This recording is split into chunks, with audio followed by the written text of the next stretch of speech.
So,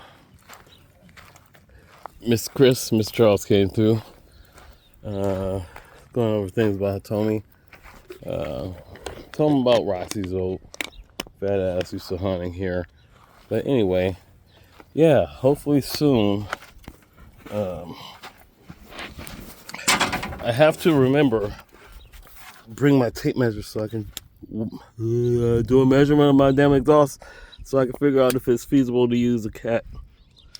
Or just have to get a whole new cat and see if they'll okay a header, which would be kind of ass backwards, but still, it's better to be able to see if we can use an actual header and pass smog via tuning or whatever we can do,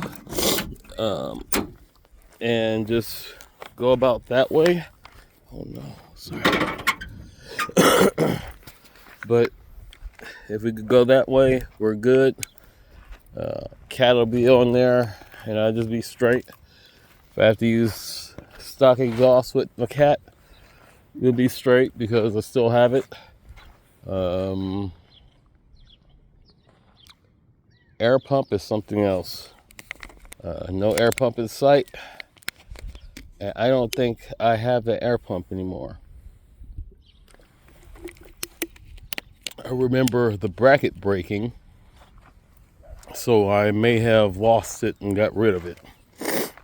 But I'll find out. The air muffler thing is not on there. And if I do have something that resembles it from Idea, but that's more likely a Z part. So, peace.